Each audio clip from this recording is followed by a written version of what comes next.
Graça, paz e alegria em nome do Senhor Jesus Cristo. Enquanto o ano letivo do seminário não começa, eu creio que você poderia, neste momento, dedicar tempo necessário para o preparo referente ao seu ingresso no seminário.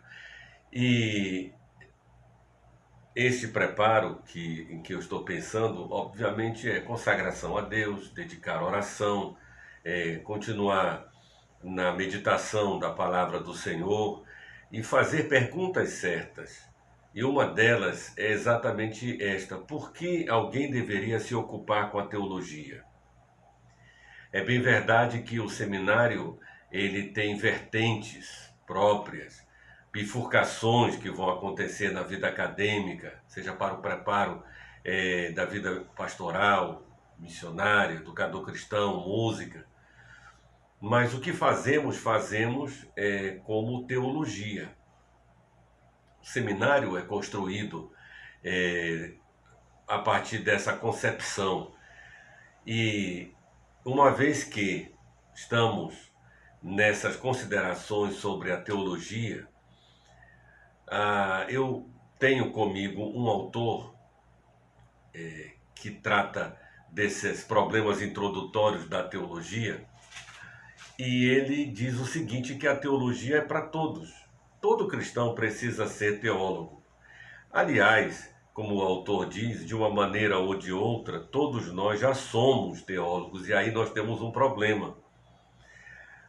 E segundo o autor, não há nada errado em ser teólogo, leigo ou teólogo formado, mas certamente ser mau teólogo ou teólogo relapso é muito ruim. Portanto, todo cristão deveria ler livros de teologia, segundo o autor, e ele argumenta de um modo muito interessante que até o ateu pode vir a ser um teólogo. E eu descobri neste autor que ele tem a mesma concepção que eu tenho sobre ateísmo. Porque para o sujeito chegar naquela posição de não existe Deus, ateísmo, né? Ele precisa passar exatamente pelo percurso da fé para poder negá-la mais adiante. Então, portanto, caberia uma reflexão teológica para lá na frente ele negar tudo aquilo que ele, como percurso do pensamento, fez para chegar na sua negação. E é interessante porque, em sendo assim, todos nós, qualquer ser humano, é um teólogo. Uma vez que a teologia, ela significa, segundo o autor, pensar sobre Deus e expressar estes pensamentos de alguma maneira, que no caso do ateu, a expressão seria negativa. E talvez você diga, mas um educador cristão precisa ser teólogo. Um ministro de música deveria pensar teologia. Os hinos, os cânticos espirituais, todo o preparo na direção de uma ordem do culto, de uma liturgia, do culto cristão, isso tem base teológica, tem fundamentação teológica, ou é apenas música? E com certeza, quando nos reunimos para a adoração pública, quando a igreja está reunida para o culto público, o que se proclama nos louvores, seja na forma de hinos ou cânticos espirituais, como diria Paulo, são declarações de fé. E toda aquela adoração que a igreja desenvolve no seu cotidiano, e o louvor também, inclusive o louvor congregacional, na minha opinião, ele faz declarações a respeito do caráter e obra de Deus Pai, Filho e Espírito Santo.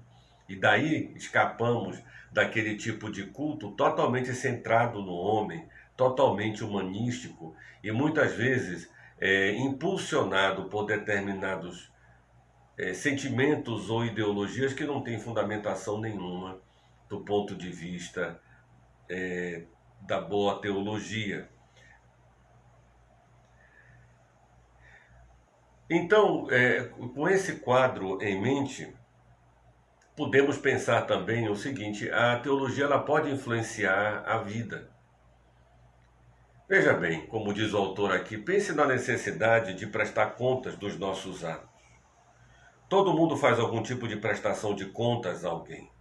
Prestamos contas a nós mesmos. A consciência encarrega-se disso. O apóstolo Paulo fala a respeito daqueles que naufragaram na fé e na boa consciência. Pessoas que, porque não se desenvolveram saudavelmente nestes dois aspectos, a fé e a boa consciência, acabaram naufragando. E o texto em questão traz a ideia de quebrar o barco. É como alguém navegando lança o barco sobre as rochas, sobre os rochedos, e então ele faz o barco naufragar. É quase que um propósito ali.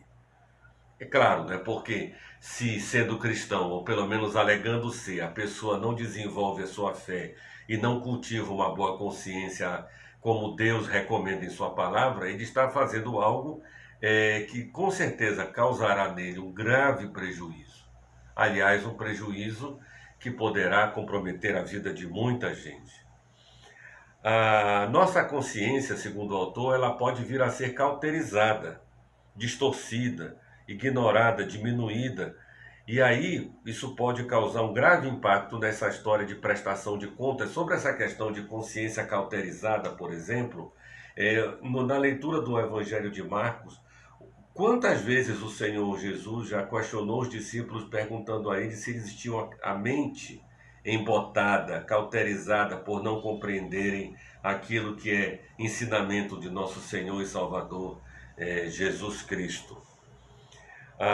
Devemos prestar contas à sociedade, mas as sociedades possuem diversas leis e diversos conceitos morais e diante de tudo isso, como é que a consciência ela se conduz e se comporta de maneira adequada? É claro que o ser humano ele se comportará de maneira adequada à luz da lei do Senhor. E é exatamente isso que estudamos, é exatamente isso que investigamos. O Senhor Deus, quem Ele é, quais são as suas obras, como Ele se revela, o que é a lei do Senhor, como se aplica à nossa vida, como ela produz salvação e de que modo o ser humano pode ser salvo de toda essa tragédia que ocorreu no Éden, como o ser humano pode ser redimido, como ele pode ser assemelhado a Jesus Cristo e ser um verdadeiro discípulo de Jesus para andar no seu ensinamento e na sua verdade. Veja, são questões que nós estamos colocando e eu convido você a pensar, eu convido você a considerar a grande importância da teologia cristã, a grande importância daquilo que você está a fazer, exatamente ingressando no seminário e procurando uma formação relacionada à sã doutrina, mesmo que seja, e ainda que seja, no curso de música. De modo que, ao expressar os louvores e ao conduzir o povo nesta adoração, neste louvor, tudo seja feito de acordo com a sã doutrina, com aquilo que o Senhor determinou como verdade e a verdade nos libertará. Que o Senhor Deus te abençoe, que o Senhor conserve o teu coração bem firmado na palavra, que nessas primeiros passos, nesses primeiros momentos de caminhada, as perguntas que surgirem sejam adequadamente feitas e adequadamente respondidas à luz da palavra de Deus. Às vezes não entendemos os conflitos que estão dentro de nós, mesmo os que estudam teologia também possuem seus conflitos. E nós devemos colocar tudo à luz do Espírito Santo de Deus, na dependência de que a luz do Senhor venha ao nosso encontro e confirme aquilo que está nas Escrituras, lâmpada para os meus pés e a tua palavra e luz para os meus caminhos.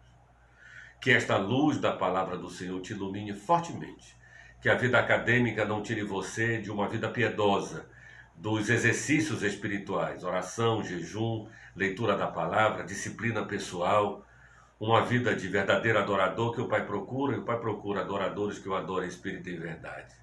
Que todas as questões relacionadas à teologia, aplicadas à música, missões, educação cristã, vida pastoral, possam trazer saúde espiritual a você e àqueles que estão contigo.